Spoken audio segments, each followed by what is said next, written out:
Are you ready to be inspired rather than terrified of all these grilling recipes? Don't worry, I got you. Grilling fundamentals, let's go.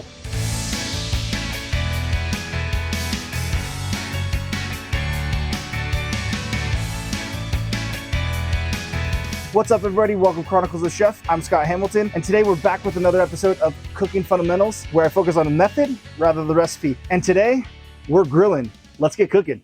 Let's talk about the fundamentals of grilling today, which is a high heat, direct style of cooking. We're gonna grill off 2 different cuts of chicken, and we're gonna do them in multiple ways so that we can see the different stages and the way that things change and all that kind of stuff. So, first way is we got some drumsticks here. I have just hit them with some mustard as a binder and then hit them with some whiskey pet barbecue bird seasoning. One of these we're going to hit with barbecue sauce beforehand. Then we'll hit one in the middle, and then the last one we will just leave as is so we can see the differences of glazing and what happens when we have to think about sugars on this high heat grill. The other preparation that we're gonna do is a brined chicken. I have drumsticks and breasts in here. This isn't your typical brine. Normally a brine is super heavy on salt and sugar. This, I toned it down a little bit because I wanna reduce this down and kind of turn it into a glaze for us to hit the chicken with while we're grilling it. It's a tea brine, or like a tea marinade. So I did a peach tea and a honey lemon tea, and then some rosemary, some thyme, garlic, jalapeno for a little bit of heat. And then I did equal parts of sugar and water, and I did a tablespoon of each to every cup of water. To keep the chicken submerged in the brine overnight, I put down some plastic wrap and then threw some ice on top, because that ice has pretty much stayed afloat atop. The saran wrap kept it away so that the brining liquid stayed pretty much how I had it. And now I can pull this off. All that water is now mixing in, which is gonna dilute our brine, which is gonna help us when we go to make it into a glaze. So we're gonna go ahead and pull out, we have 2 chicken breasts, and I went chicken breasts because I know that they're kind of difficult to cook. And then just for fun, we've got 2 drumsticks. We're gonna pull these guys out right now, and we are gonna kind of let them start to air dry a little bit. We'll give them a little pat down later, but first, let's go ahead and let's get this reducing. And I'm not gonna strain this right now. We will strain this a little later. We're gonna throw everything in here. Oh, it smells incredible. The peach tea that we used had some like spices, warming spices and everything in it. Super stoked about that. For our drumsticks here, we're gonna do 2 kind of in that dry category. And so for this last one, we got some golden barbecue from Kinder's. I just wanted something that's a little bit more sugary. All the different barbecue sauces that are like this are gonna react similarly on the grill. So we're gonna give this a nice coating all the way around. Remember, when you're grilling, it's similar to like you're doing a sear or anything like that. You want your meat to kind of come to room temperature. You don't have to get it all the way. It's gonna give you better searing. It's gonna cook better. It's gonna cook a little faster. So we're gonna let this out probably about 30 or so minutes before you're cooking is just fine. If you wanna leave it out a little longer, chicken sometimes can feel scary to do things like that. Beef feels a little safer, but pork chops, fish, all of them, we kind of wanna pull them out and let them kind of just relax and get used to the temperature and the environment that we're in. All right, this is perfect. We're up at a boil. We want this at a boil so that it can, 1, kill off any bacteria or anything like that from brining the chicken. 2, we want this to reduce down quickly, mainly because I want this to go a little bit faster. I want to reduce this by about half or so, and then we're going to add some honey to sweeten things up. We're going to add some butter to give it a rich fattiness and a little bit of a sheen to help with that. And then we're also going to throw in some fresh rosemary and thyme at the very, very end, just to kind of ump up those herbal notes. And lastly, we're throwing some King's Peak in there. This glaze gives us an opportunity to make this dish feel a little bit more complex without a whole lot of stress.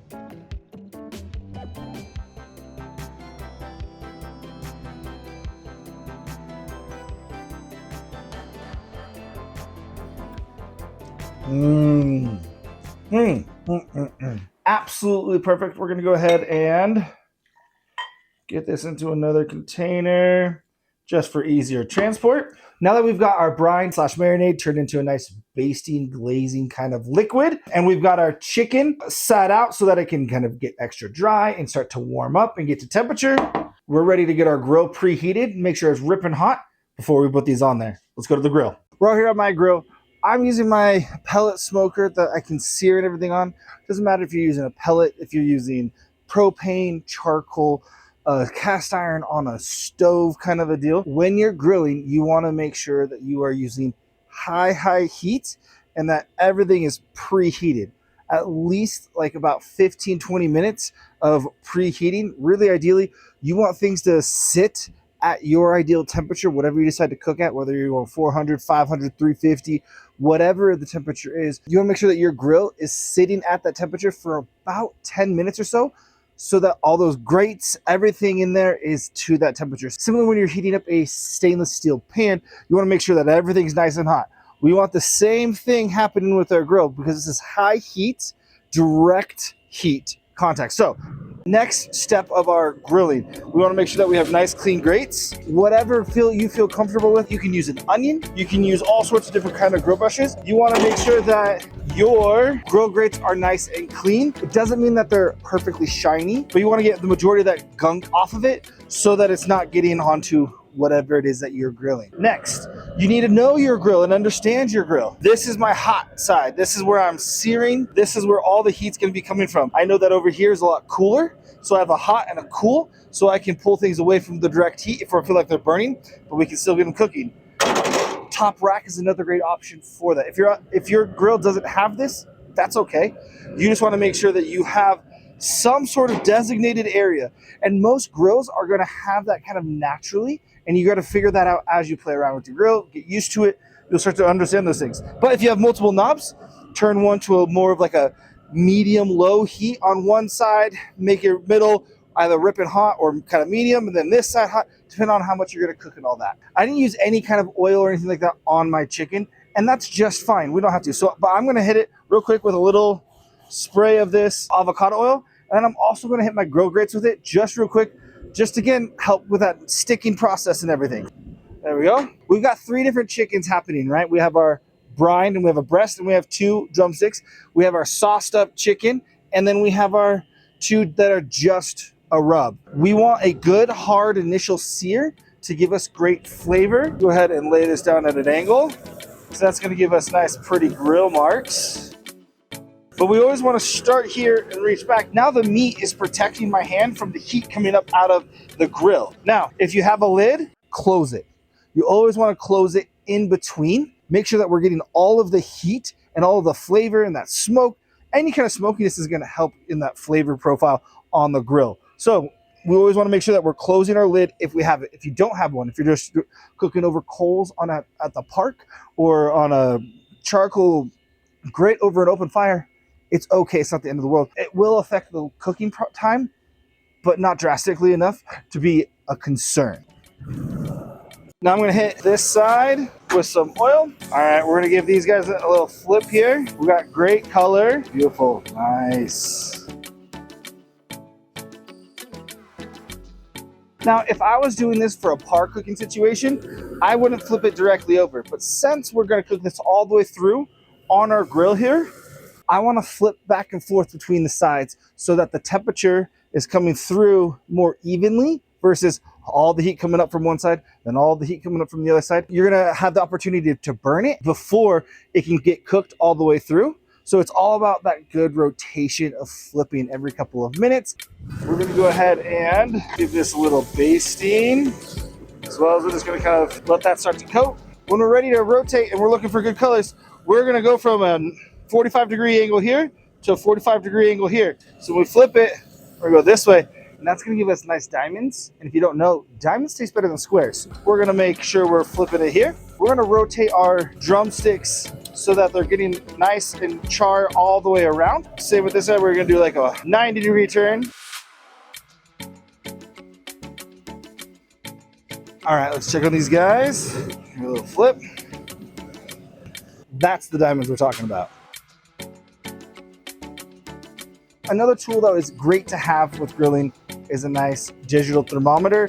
You You can use the old school, but these instant reads are just handy to have, and it's just honestly the best. So we're at about 108 degrees on our chicken breast in its thickest point. When you're taking the temperature of things that have a bone, you need to be aware of that. We can't get too close to the bone because there'll be a pocket of air in there. That's gonna be giving us a false reading. Oh yeah, about 100 degrees, perfect. So we are probably about halfway through our cooking process here. I'm now gonna take my chicken breast. I love the char that I have on them. The color's looking great. I'm gonna go ahead and bring them over to our cooler side of the grill, and then about the middle here, right? So this is nice and cool. This is our medium warm. This is our hot, hot, hot. And we're gonna leave this over here so they can continue to cook, but we're not gonna dry them out and we're not going to burn them. We're gonna rotate these a little. Our saucy guy has a little bit extra burning on it, a little extra char, and that's from the sugars in the barbecue sauce versus no barbecue sauce. We're about halfway through the cooking process, so we're gonna start basting this guy, and we're gonna leave this one fully dry.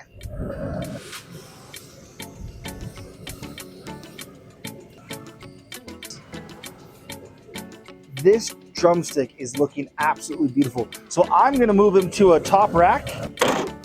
We're gonna put him right over our chicken breast so that it can drip down. We can get more of that flavor onto our chicken breasts.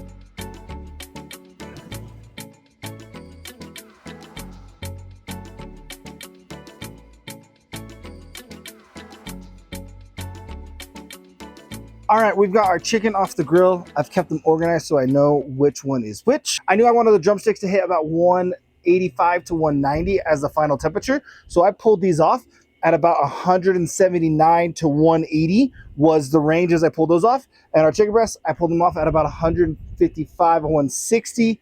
So now they can rest and we can dig in. Let's go.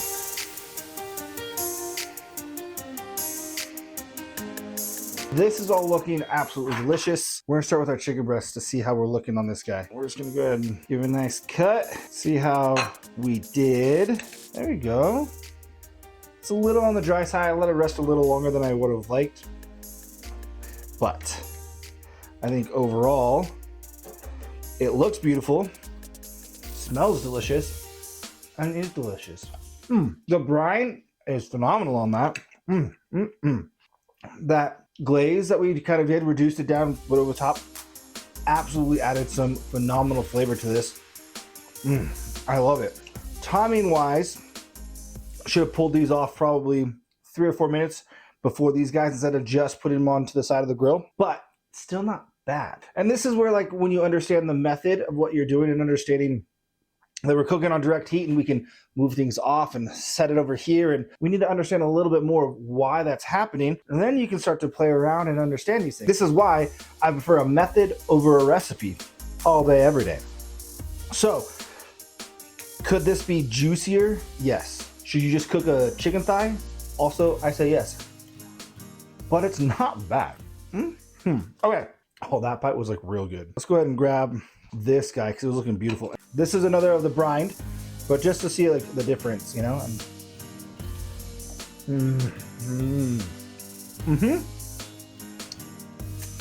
So good.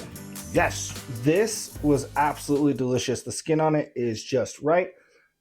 Could have been a little crispier, but I'm not complaining, you know. This is why we grill these guys, and there's lots of turning to get that beautiful color roasted all the way around on the skin. That's how you get it. It's just going to keep on rotating it. Using a brine or just a rub is going to have it be much less susceptible to burning versus when we're doing our saucing. So as you can see, we got lots of char on this, and this is the one that we had in sauce from the get-go, but also there's just a beautiful coloring to it. Now this one that we were saucing as we went, it's a similar kind of profile. I had to pay a lot more attention to our sauced up drumstick compared to our halfway through sauced up, and then obviously I paid the least amount of attention to this guy, and it came out looking absolutely beautiful. Let's just go ahead and dig in. We'll do the one without any barbecue sauce. So good.